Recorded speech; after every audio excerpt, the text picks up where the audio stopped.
Perfect prompt. We do record these events so people can access it, and people do access them online afterwards. So it's nice to do that. So if everyone's okay, we have recorded the system. This is an hour's event, and I'm delighted that I've got 4 panellists who I'd like to call friends from around the world.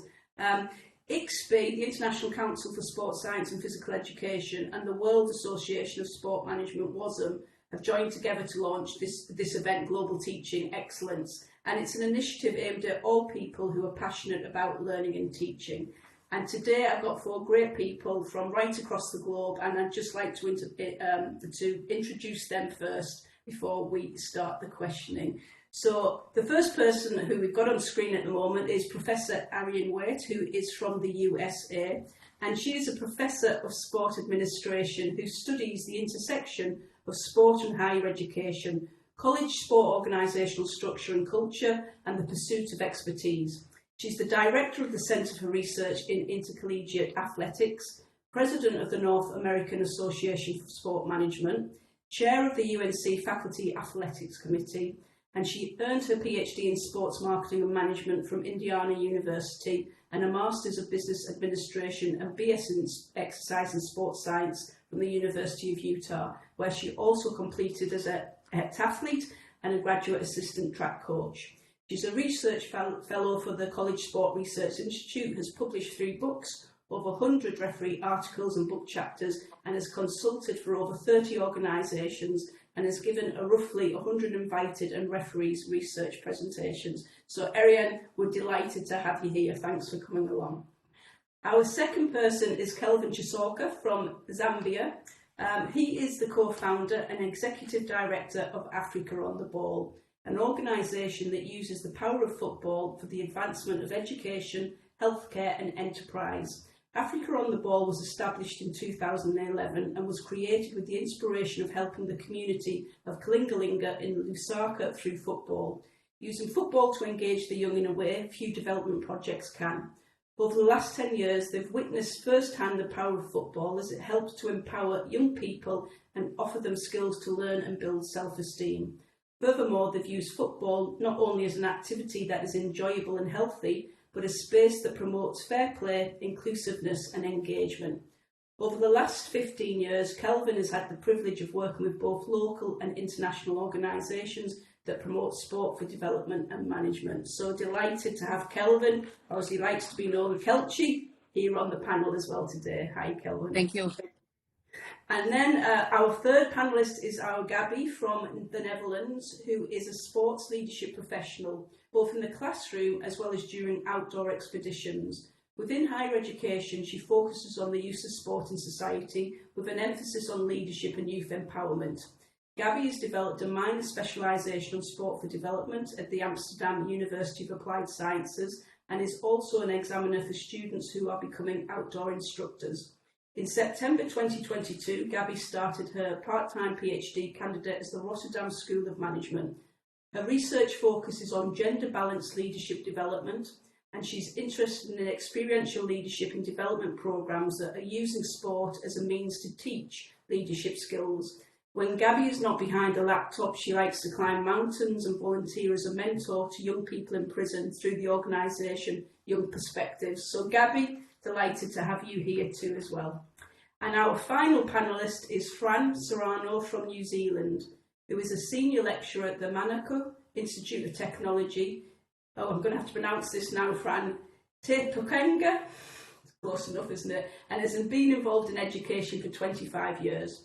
He's actively involved in connecting tertiary education with the sport industry and has developed a diploma in sport that is delivered out of Counties Manukau Rugby Union, an initiative that after 5 years has spread to other rugby unions and national sport associations.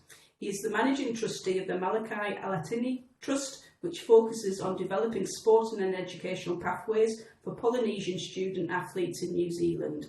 His latest research activity includes studying applied learning environments within sport organisations, cultural frameworks that drive performance in New Zealand rugby, and the application of learning organisation models to drive performance within team sports. Fran, lovely to have you here today as well. So as you can see, we've got 4 great panellists who have different experiences and expertise from different contexts right across the globe. So today we're going to look at student engagement and what we mean by student engagement. So I'd like to kick off the questions, and I'll probably throw this to you, Ariane, because you're on the screen first. The first question is, we're all working in different contexts, but who are our students? So what's the context of where you work, and what's your role within the work that you do? So can you just describe who our students are for you?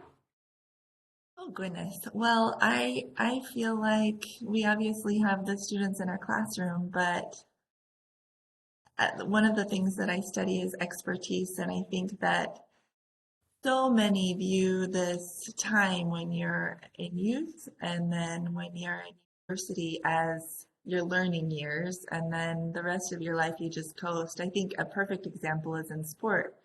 How many youth are in swim lessons, and if you didn't take those lessons when you were young, you're not a swimmer. So when I think of who our students are, it's absolutely everyone that we can interface with to share our messages about the beauty of sport and education. So I know you want us to be concise, so maybe I'll just end with that. I will say one other thing though, is that our students at university right now are so different than they used to be, and understanding who Generation Z is and what the attributes of this new generation is I think particularly important for educators right now. That's great, Ariane. You don't need to be too concise. You don't need to be too concise, but it's very clear that you work in a university environment and your typical students are students in the classroom, but you're saying that obviously the reach of sport is bigger than that. And we're going to touch on the student journey, which may bring in some of the types of generation and the millenniums and everything else like that. So thanks, Ariane, for kicking that off. Kelvin, I'll come to you next. Who are the people that you work with? Who are the students in your environment? You're on mute, Kel. Yeah. Thanks once again. So basically, for me, I pretty much grew up in a sports environment, like sports for development as a player. Now I'm a founder of one of the most interesting organization in Zambia. So for me, I feel the students are the people that I have the opportunity to impact knowledge to. So this could be my athletes, this could be my volunteers, this could be my coaches as well, because for me, I look at them as my students, and in our environment, we look at everyone as a student because we impact people with the skills of life. We believe that everyone is a student at one point. I can be a student to myself because I believe I can learn from certain things that I didn't do well in the past. Hence, I'll be able to impact the people who I have an opportunity to surround myself with, which happens to be my football players, my athletes, my coaches, as well as my volunteers. Great, thanks, Kelvin. And just to show the difference in where obviously where Ariane works is a higher education, a university environment, but Kelvin, your students, your athletes and students and volunteers come to you, and they don't always have the access to education, do they? But you're teaching your students, your athletes, about life skills through your organisation. Will you just explain how your students come to you and what they do? So basically, it's the interest that they have, and it's what they're willing to learn from me through the organization. So basically, most people come through to play sports, and in the process, they become role models to themselves and to others. So these they come out with leadership skills, and they become, like I said earlier, they become positive role models to themselves and to their society. Yeah, great. Thanks, Kelvin. Frank, Same question to you, Fran. Who are your students and what role do you have with your students? Which environment?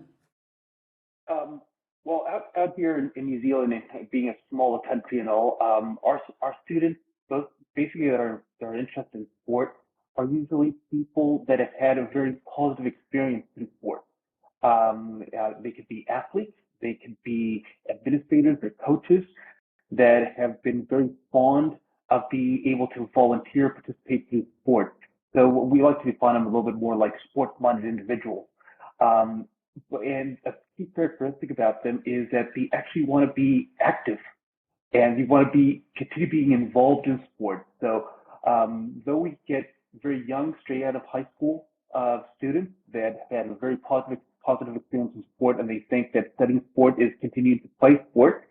We also have that middle-aged experienced volunteer that has been a successful coach or administrator that also now wants to be a little bit more involved in a paid capacity in sport. So that's the spectrum of students that we get from that high school leaver that thinks that studying sport is continuing to play it, to that experienced volunteer that now wants to see if they can find a paid opportunity in sport through the work that they've been doing, and they need a qualification behind it.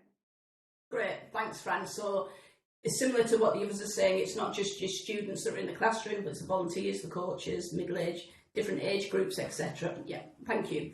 Gabby, same question to you. And Gabby, I know that you work in a university environment, but can you also talk about some of the outdoor pursuits you've done and also the work you do with the prison? Yeah, happily, thank you.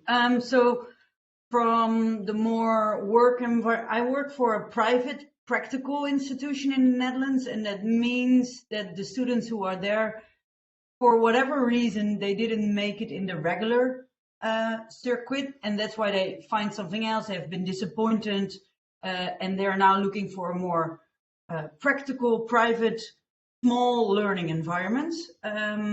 And it means at this institution, we have no classroom. Everything is taught outdoors, being it on the ski slopes, in the mountains, at the rock climbing area, or on water where we teach them to sail or kayak or all kinds of exciting things. So no traditional classroom environment. And it's also beyond the 9 to 5 days. So it's oftentimes like 3 weeks in a row, and we have them 24/7. So quite an intense learning experience. And for my outdoor expeditions, I actually work with professionals in the field, mostly young people who are in their early careers, and they go on a leadership development course, and I take them into the outdoors where they are offline for a week, and there's again no official classroom setting.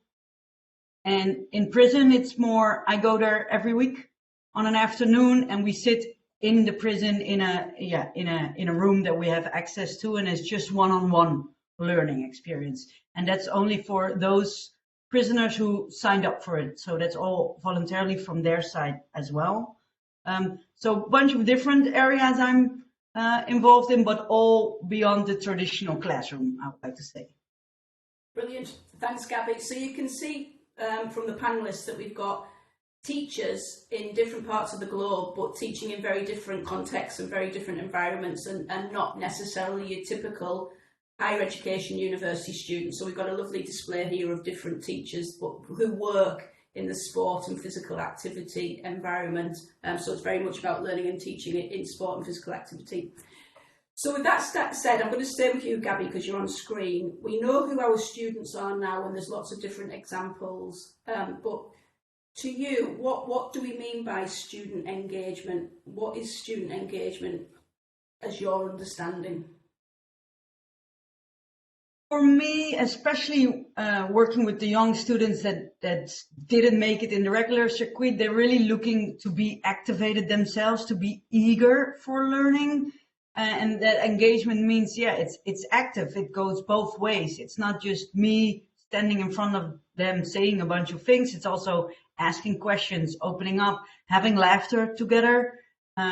So the willingness to learn and be open to new experiences and insights, it's what makes it engaging. How can you tell? I mean, heaven forbid that we should have laughter in a classroom or in teaching and learning. But how do you know your students are engaged? You mentioned asking questions there. Because they ask me questions or they challenge me whenever I say something and they have a different view, sometimes just facial expressions help as well, and they come at you a couple days later like, hey Gabi, you told me this and this, I thought about it. So mostly when you hear them asking questions or raise their eyebrows or something like that, then I got them engaged, yeah. Or when they laugh at me, which is also very fine. Thanks, Gabi. Fran, same question to you. What is student engagement to you? Well, in our case, we really feel that we're really fortunate compared to other qualifications that other areas study. People that are interested in studying sport actually love sport. They want to be involved in sport. So they're already engaged when they walked in. And then we're the ones that are responsible for disengaging them. So it's actually about enhancing their journey and enhancing their experience through sport, but now putting in this blend of education and formalizing what their experience is and what they find so positive about sport.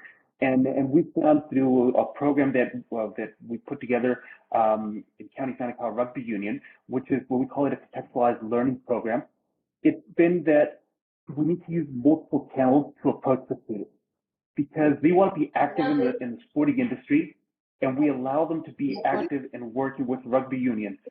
But on the other hand, we still have to provide that formalized teaching and learning, and so that we need to do it. I'll just stop you there, Fran.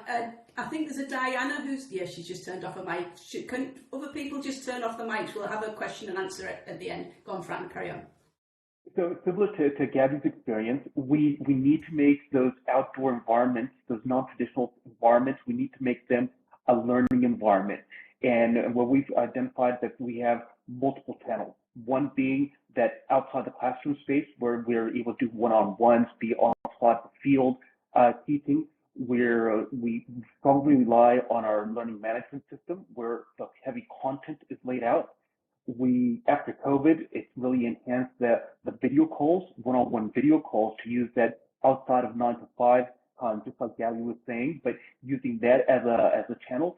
And another two ways that we've actually used as channels of connection to enhance that learning is using what they're already used to, which is the social media channel. So having a private social media page to actually carry on that engagement and a private messaging group with the class group where we can carry on the discussions in an informal basis in what students are used to communicating today. That actually has also helped quite a bit to continuing that engagement while still connecting on that formal basis, which is the content that you got to teach. Apart from that, the classroom time that you do spend, but being a contextualized program, it's a lot more reduced than what it would be on an on-campus program. Great. You've mentioned lots of things there, Fran, and you mentioned obviously you work in a university setting, but the formal ways that we can engage and also the informal ways, and we touched on something that I think Ariane was alluding to, changes in technology and how that can help with engagement, social media, etc. We'll come back to that further on, but you made some good points there, Fran, thank you. I'm just going to go to Ariane now because we're on that theme that you work in a similar environment to Fran. So what's student engagement to you, Ariane? Well, so I always start each semester by giving them a blank piece of paper with all of the dates listed that are empty, and which is very counter to what we're used to, I think, giving students a syllabus with the entire journey mapped out. But what I tell to them is we have 16 weeks of time together, and my hope is that during this time, every hour is something that you look forward to, that you come having thought about what we're going to talk about, and then you come ready to learn and be engaged. And because I know that this generation's attention span is so much shorter than any other in the past, I do very little lecturing, and I think that that's in many ways an antiquated model of education. In order for content to come alive, we have to be doing activities where they make the content. They're either practicing, they're debating, they're doing role plays, case studies, working through a problem, but they're very much not passive receptacles of information, but active participants grappling with data together. So I think all of the one-way information transfer should be done primarily outside of the classroom, and within the classroom, everybody should be involved grappling with the issues. Yeah, I mean, it's quite clear, and you can probably see from Marianne's personality that it's about applied learning, it's about practice learning, and it's about a two-way communication with your students. And to me, the skill and the art of teaching is very much that. But I think we've all been in environments where we don't witness that. And this is one of the reasons that we've developed Global Teaching Excellence, is to learn best practice and to learn about key tips and key easy ways about doing that type of interaction. So you've raised some good points. Thanks, Ariane. Kelvin, I'm going to come to you with the same question. For you, what is student engagement? How do you know that your students are engaged? For me, we've developed a model where some of our senior athletes or volunteers, especially I would say some of the senior football players, could be boys and girls, they are given a role model team, or they request to be part of the coaching staff. So for us, it's more practical. We are able to see a 17-year-old boy leading a session for the under 12s, under 8s, and everything. So, but basically for me, what I can say about students' engagement, I think for me it's the degree of attention, interest, optimism, and passion, which you get to see from your participants in terms of developing further skills, and as well as this model actually allows our students to come back to us and tell us to say, okay, I've managed to understand the challenges that you pass through, seeing us grow and everything, because they get to experience that practically with a different set of age groups as part of that model that we want to create.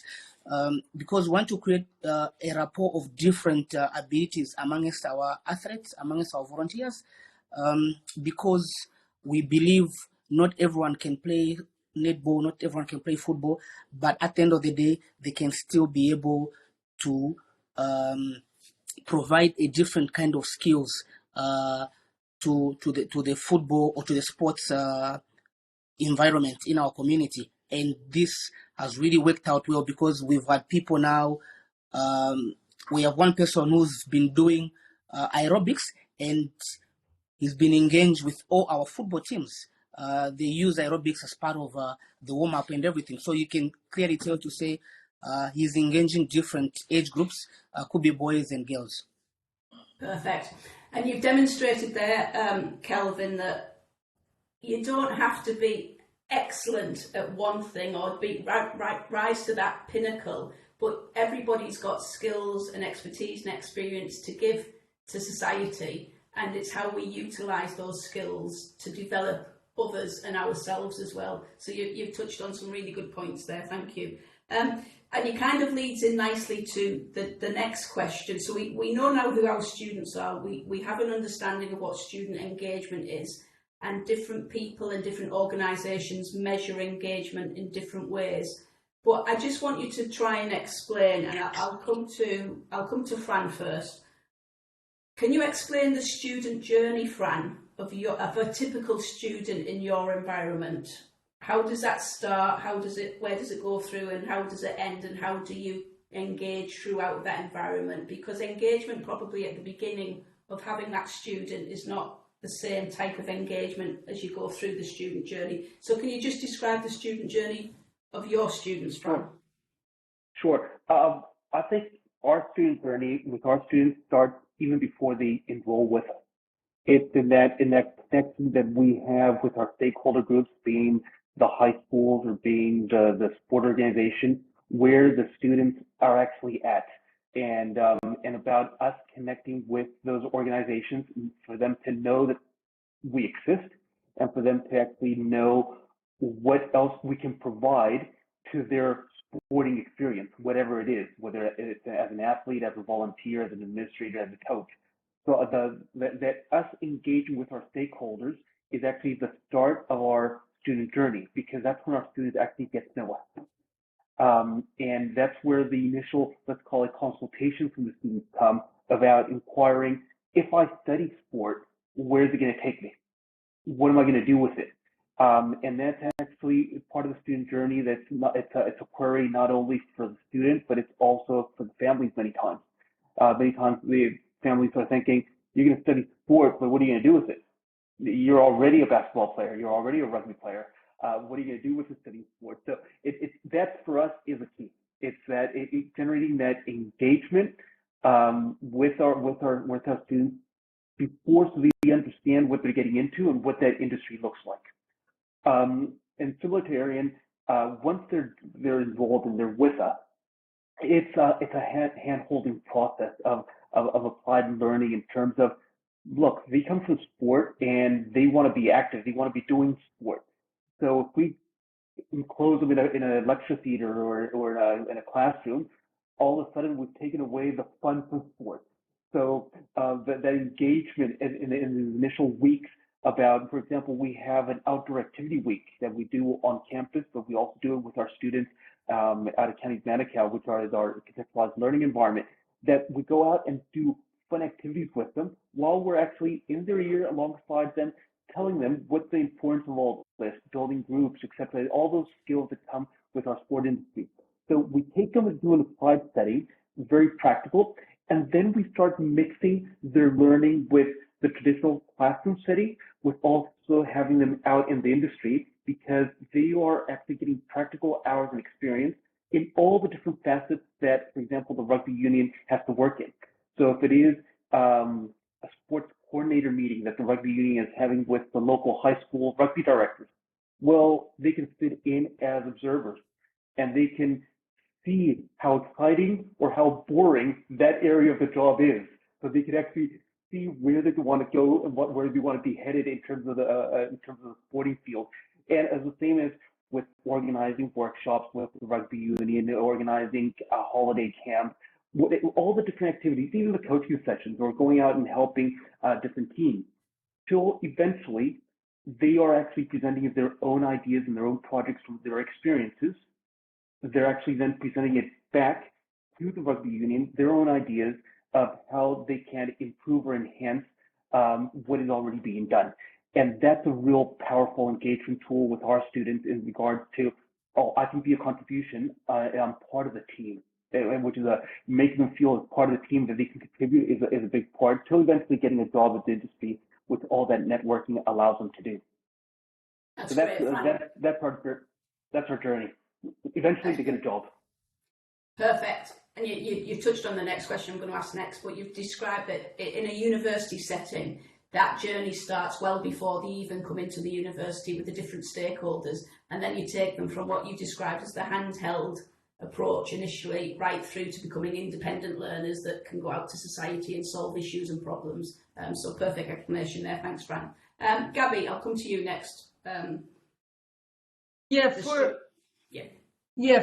the outdoor, the private school I'm working at, one thing we do differently from the learning path from the students, that we have about 30 students, all different years in our school, but they all are one group. So there's no difference between the years. So we get them to learn from each other right away as well. Like, for example, a third year experience student talk to the first year in the first week they start.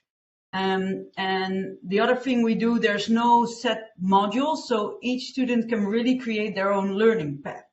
But we as instructors and teachers try to get them excited about something they didn't know before. So for example, a student really wants to become a professional ski instructor. That's great, we will support them and we find practical internships for them right away. but we also then try to get them to learn a new language, so they will be able to better be a ski instructor in different countries around Europe. So we look more for a holistic approach. So, okay, you have this mindset, you really become a ski instructor, look at what else is necessary to be a professional in the field and learn from your peers, and not just only the goal of the ski instructor, but we try to find new environments for them. Yeah, we found that to be very helpful, because it is so different from the regular learning path, at least in the Netherlands, that keeps them engaged as well. And it's not just only ticking the box for a new certificate, but no, if you really want to become a professional, there are multiple skills you need to learn and want to combine. And I think that's one of the distinct things we do at this school. You've touched on something. Thanks, Gabby. You've touched on something there, and I know there's a few people on the call who know far more about this than me. But the buzzword in some universities is all about co-creation, and us not telling the students what they're doing. We do it this way, but involving the students in that process of how they can co-create and make the outcome a two-way process, so it's beneficial for both, and especially they have input into that. So you touched on a great thing there. Thanks, Gabby. Ariane, I'll come to you with the same question. And Ariane, you might want to touch on the type of student and how they've changed over the years, and the type of student we now have with their student journey. Yeah, so I've used two different metaphors when I think about the student journey. One, I think we'll speak to Gabby, and that's climbing a mountain. And everybody comes together at the trailhead, where, you know, that maybe in the big parking lot, or everybody's together and you give instructions. But then the journey, as with any trail, you know, you start as a group, but then everyone kind of goes in their own path in different ways. And so that speaks to what we talked about earlier, that you start really all together on the same level, and at some point the individuals are responsible for their own journey and for their own learning until eventually you reach the summit. And I think very much you can come together, but it's your own journey. Similar to that, I've used scaffolding, which is a learning theory, where you build this framework, say at the trailhead, like this is the direction, this is where we're going, and then everything that you bring into the class is tied into this scaffold, and eventually you're building this new knowledge together. So in terms of the learning journey that students have, I think the key from an instructor standpoint is to be very prepared and intentional at the beginning, and to guide a vision, to get everyone excited about the journey, because climbing a mountain isn't easy or fun a lot of times, but it's very incredibly rewarding when you get to the top. So I think putting that spark and vision and framework together at the beginning for the students, and then providing encouragement and incentive and direction along the way so they don't get lost. But ultimately, it's up to each student to climb that mountain and to do the work to get to the top. And you've mentioned about students taking ownership of that journey, and we'll touch on it in a few minutes about sometimes there's barriers to students being able to do that, but we'll touch on that and how we deal with that in our environments. Thanks, Ariane. Kelvin Pelchi, the same question to you. What's the student journey for your students? Because it'll be very different to how Fran and Ariane and the others have explained it. What does the student journey look like for your students? Thank you once again. I would want to borrow Ariane's statement when she meant to say it's up to every individual to reach to the top or to the climax of their intended objective. However, with my experience with Africa on the Ball over the years, I'll still refer back to the model that we have. So I'm glad to say at the moment, 4 of our senior coaches first started as football players. They went on to become volunteers, and in the process, they've realized that they've got interest in coaching. And one of the ladies holds like one of the highest coaching badges in Africa, and it's called CAFC. So basically, it's a bit frustrating for some of these young boys and girls, because some of their fellow peers they started playing football with. Others have gone to play professional football. Others have opted to join different fields and everything. But we have a number of them that have opted to join in terms of become a volunteer or become a staff. So some of these boys that have not succeeded with education, we've actually given them an opportunity to apply for skills courses such as metal fabrication, graphics and design, ICT and everything. And these are the people that we've actually, over the years, in different projects that we've done as Africa on the Ball, engaged. We've engaged some of the boys that we supported with metal fabrication. They're the ones that have been doing our tank stands for our water and sanitation project. Some of these boys that we've empowered with ICT, these are the guys that have been doing the graphic and design for some of our projects and everything. So we've created a model where we want to allow people to have an opportunity to contribute back to the community as well as to the project, so that they can create more hope for other people to say it's not everyone that's going to succeed in terms of being a professional footballer, but you can still add something to the football development world. So basically, I think that's my experience. It's a perfect example of, and you described a beautiful way of how you do that in your Africa on the Ball. I think any university, top class university around the world, would want to say that they want to produce global citizens that give something back to society. And Africa on the Ball is a perfect example of how they do that without the resources that maybe other universities or institutions have. So, perfect example. Thanks, Kelvin. Should be very proud of what you do, Kelvin, and I'd encourage anybody on the call to look on the web about Africa on the Ball and what they do and how they work, because it's really inspirational.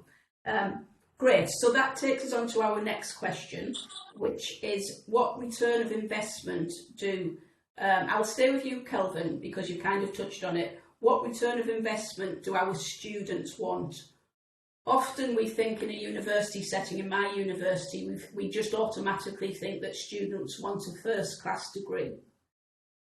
But we know, because we work in those environments, that students want a lot more return of investment. And my research kind of looks at that, and we've come out with lots of different things that students want. But I'd just be interested in hearing, what do you think the return of investment is for your students? And I'm saying students, but Kelvin, yours are athletes and coaches and volunteers, etc. But what's the return of investment you think your people want, Kelvin?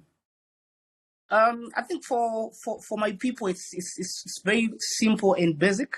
They've all been grateful when we've applied for funding to support them with respective coaching courses, different skills, because we believe this would not only add value to our organization or to our community, but it will also improve their livelihood. Like I said in my preamble, to say we look at the school of life. So once we give them the skills, we've allowed a few coaches that have now gone on to be coaching at international schools, and that has created more opportunities for more people to come and join us, knowing that if we get involved with Africa on the Ball, I may get a specific badge which can allow me to excel in my coaching career.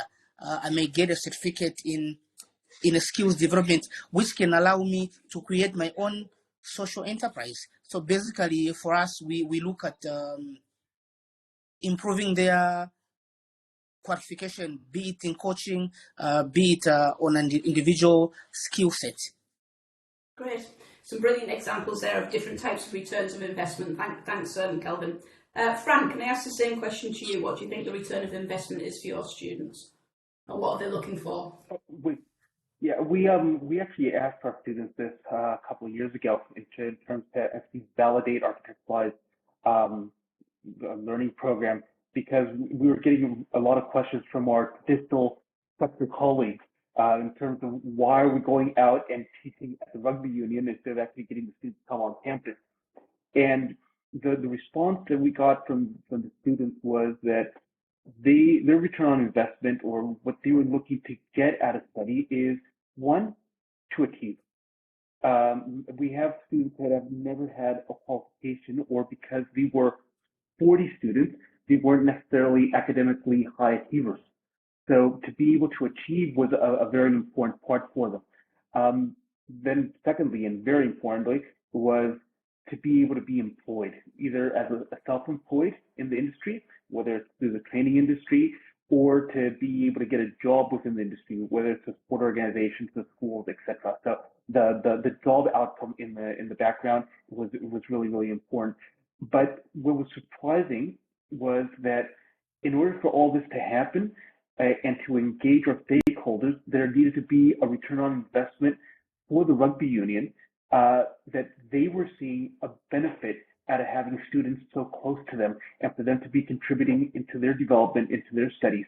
And we were able to show that actually teaching students out in industry is a huge contribution to them, or a return on investment to the student, but it's also a huge return on investment for the sport organization, the rugby union in this case, because all of a sudden, after the students have finished studied, because they have been part of this team for a longer period of time, they have informal advocates for that sport organization out in the community. And it becomes just a mutual beneficial relationship between the sport organization and these graduates now that are out in the community working either with other code or within the same code. So the return on investment for us has been a real interesting one, because going out to ask what was the contribution or the benefits to the student, we also found that there was some benefits for the sport organization to be involved in this process. Great, yeah, Fran, and you mentioned obviously the best partnerships and the best collaborations are mutual benefits that can go to both. So you mentioned the return of investment for our students, but also the people, the stakeholders that we're working with too. Thanks, Fran. Ariane, same question to you.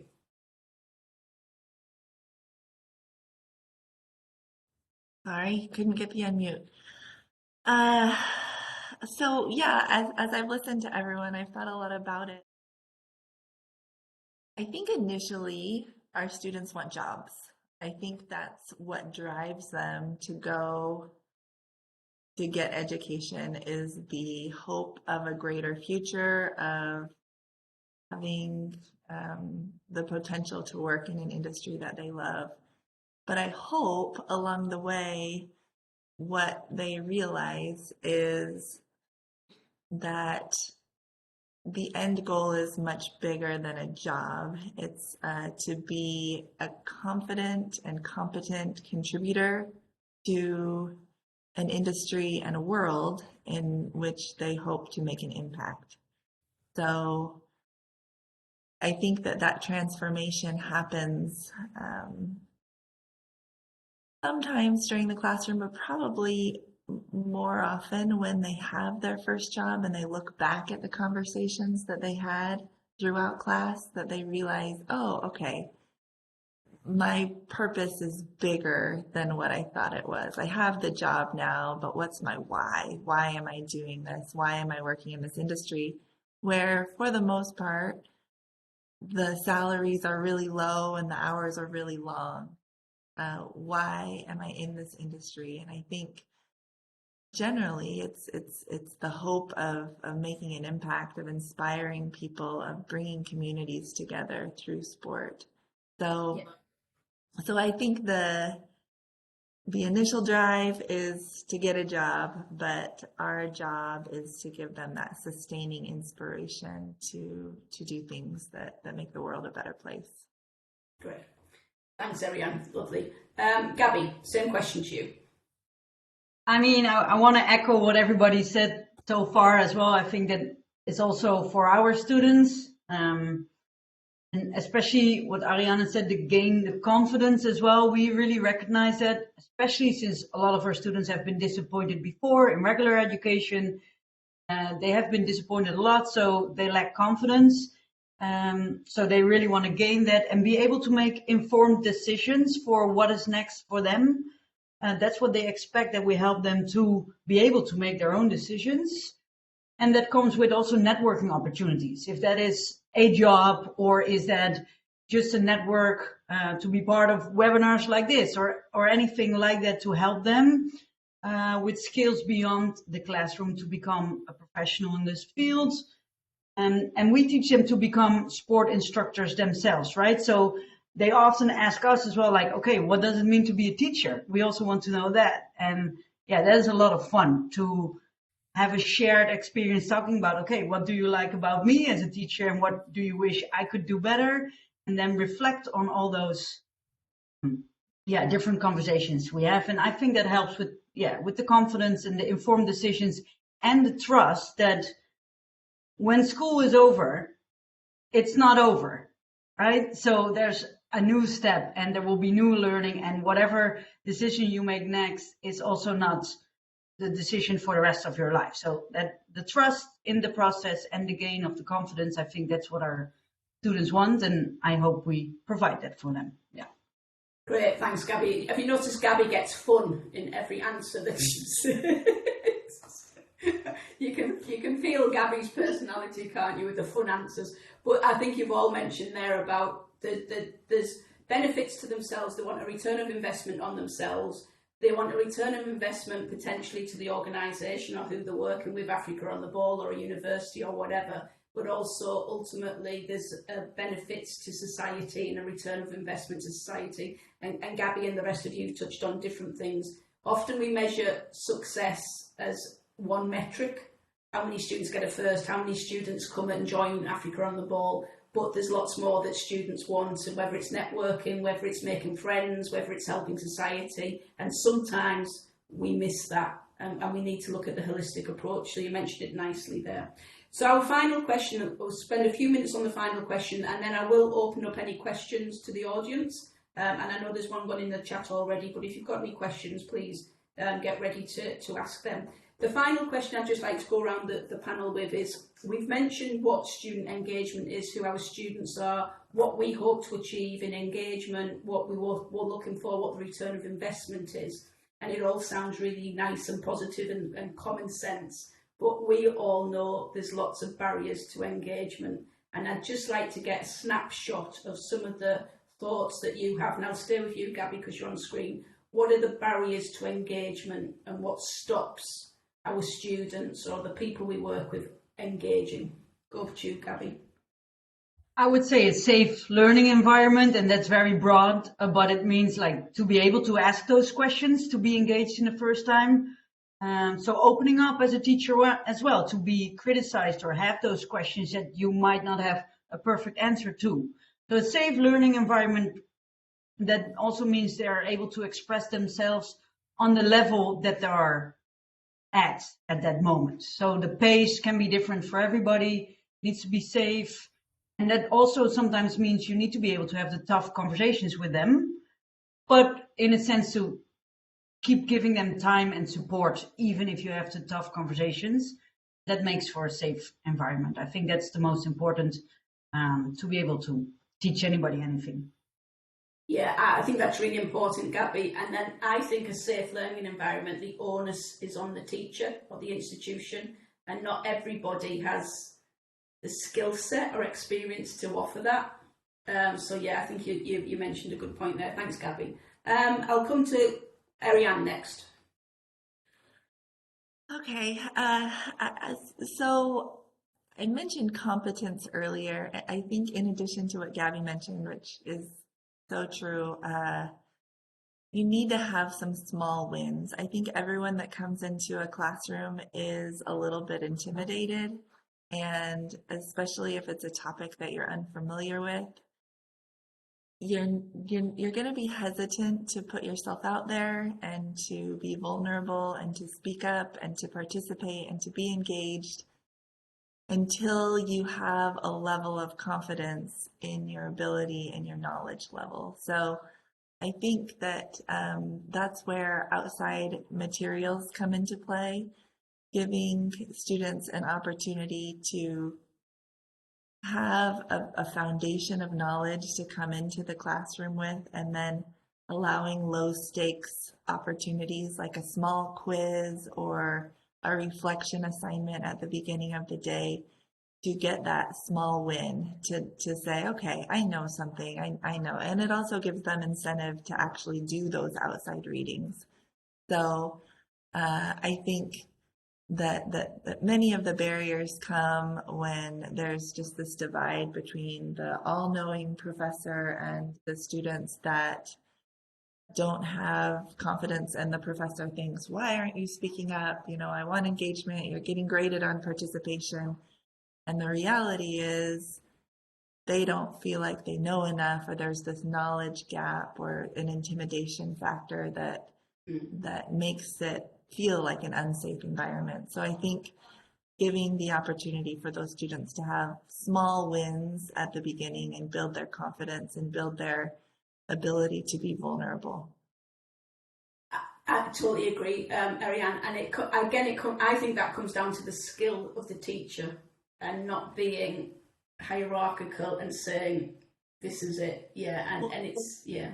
The ironic thing about it is I think that the most insecure teachers are the ones that feel like they need to have that divide to say, I know what I'm talking about, you need to respect me, when they're actually like, I don't know what I'm talking about. So that's why I need this fake divide between the students and the professor. So it's interesting that the lack of confidence on either end really creates an environment that's challenging. It takes reflection for a teacher, and it takes good management of those teachers to provide that environment, a safe environment for teachers as well, to be able to reflect, to be able to think, you know, there's different ways, and going around the classroom and doing peer reviews and looking at other people. Yeah. And that speaks to the culture of the professor in their department. So it's all these levels that really can be tremendous barriers. Yeah, thanks, Ariane. Kelvin, Kelchi, same question to you. What are the barriers in your... The biggest barriers I've seen with my students, and I'll be more practical in this one. I'll talk about some of my coaches engaging with some of the athletes. So we've created opportunities for certain coaches where we want them to upgrade their coaching skills, maybe get a different coaching course and everything. And some of these coaches, they'll have challenges in writing, maybe addressing a different environment, and yet they're able to conduct sessions, like practically on the ground. They'll do all these sessions and everything. And if you want to communicate with outside community, where you ask them to say, okay, for every session, I would need a specific report and everything, they'll shun away from that because they cannot write, they cannot read, but they're able to conduct sessions to the little boys and girls in the native language and everything. But when you tell them to say, we have a meeting, they'll shun away from a meeting. So this has been like one of the biggest challenges. So like in our setup, we have the football for development side, and then we have the outreach side where we get to do community works within the community and then the schools. So you discover on the football side, there's less people who have interest in education compared to the outreach. These are the people that have actually completed high school, and they would want to create opportunities by volunteering. In the outreach has always been a biggest barrier, and hence sometimes they create two camps. So Yeah, so this has been one of one of the major reasons would be maybe lack of confidence from the coaches, or lack of will to learn new things in terms of maybe start reading, writing, or improving their literacy skills, because they just want to stick to football. But we try by all means to address them and tell them that there's more to just coaching, because there's going to be learning for different coaching courses that comes ahead. Yeah, got you. Thanks, Kelvin. And you raise very practical that some of the barriers may just be academic barriers or resource barriers or the barriers of personality and confidence and everything. Yeah, thanks, Kelvin. Yeah. Fran, last question to you. That same question. Yeah, in regards to our students, that we have a County Seneca Rugby Union, I think we have different types of barriers. One is an economic barrier, that there's the fact that they are needing to work part-time, or carry on a job while they're studying and doing all their practical engagement with rugby union. So that actually produces quite a bit of a stress on the students, and trying to balance that out is really important. The second one, sometimes you look at students and you think, oh, it's the maturity. I agree quite a bit with Ariane in regards to we create this distance and we go, oh, the students just need to get on with it. But it's not that, because we know that they're young and we know that they lack the maturity for an organized learning environment. So it's about how do we break that cross-cultural barrier sometimes that we have with the students, whether it's ethnically, sometimes it's because of an age gap, to actually understand where they're from, or where they're at in regards to their maturity and their adaptability to being in new places, in a new environment. So that's actually what we found is a huge barrier, and it's a barrier that we put up as the professionals, as the grown-ups, as the older statesmen. And we have a big expression here in New Zealand that says it takes a village to grow a child. And from the education point of view, working with stakeholders is actually really beneficial, in the sense that we have different individuals that create this village to help handhold the students to break down these barriers when you don't have the cultural competency to actually work with those students individually. So I would say work, family pressures is another one, especially our degree students. We have a huge pressure from families into their third year of the degree, when they're going like, oh, you've been studying for so long, when are you going to start earning some money? And where are you going to go with this degree? And sometimes we have what we call a whānau evening. It's a whānau means family in Māori language, and it's about bringing the families in so they understand and they know what their children, their sons or daughters are actually working or studying, or where they're going with their careers, and that's really important, because the family, the work, and economic reality are the barriers. But then it's that individual, let's call it maturity, adaptability of that young person, that we need to break down those barriers quite a bit.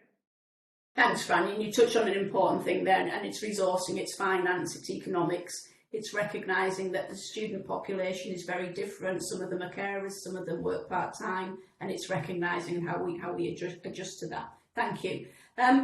That's the formal questions. There's a question in the chat that's come from a PhD student from Morocco, so welcome, Abada. And it's about, you've touched on it, a lot of you, it's about the relationship between what the teacher or the coach and the relationship they have with the student, and the importance of that. So does anyone just want to jump to say about what is the impact of performance and the relationship between the student / athlete and the coach regarding the quality of engagement? So I'll just ask one person to volunteer an answer there. And if anyone else has got any questions, please type them into the chat or put your hand up. Ariane, you looked as though you had your hand up. Ariane, do you want to answer that question? Yeah, I'm happy to. I think that as a human, we always strive to make people proud of us that care about us. And if you think of any skill or job that you've had that you've really kind of gone above and beyond, I would hypothesize that the reason that you did that was probably because your supervisor or somebody in the organization believed in you, supported you, knew you, and gave you the skills you needed to succeed. So I know a lot of times we have giant classrooms with far more students than we can really get to know, but I do think that the more you care about and can build up your students, the harder they'll work and try to make you proud as an instructor. Yeah, I'd agree with that. I think 100% of the outcomes comes down to the relationship between the student and the teacher. So I'd agree with that. We've got 2 more minutes for anybody who would like to raise their hand to ask a question to the panel. So please just raise your hand or come on the speaker. Nobody has got any questions, so that means that we must have answered them. So has somebody put the hand up? Who? Can't see. You're on mute. I saw Armin Marquez and Fran both had. Sorry, I can't see them. Just come on speaker, whoever's got a question. You want to go I think ahead? I'm just unmuted. Hopefully you can hear me now. Yes, sorry, go on, Armin. Yeah. Yeah, I just wanted to follow up with Ariane's sort of last comment. You mentioned large classrooms and sometimes having more students than we would like to have, and how that creates a barrier for engagement. I know I have some classrooms where I have 200 students, and getting to know every single one of them is going to be a challenge. So I was just going to ask if you guys had maybe some tips or strategies that you have used in such cases to engage with all your students. Thanks, Armin. I'll just jump in. I'll take chair's privilege. I've taught large classes as well, and one thing that I think works really quickly and easy is just to get them to fold a little piece of paper and write their name. So you can walk up and down the lecture theatre and say, Armin, do you know the question? A simple little tip like that, or Ariane, what do you think? So you'll never get around knowing everybody, but bringing them the little name tags in really helps me engage with them, and they start to engage. Sorry, I took the privilege there of chairs, but anybody else jump in?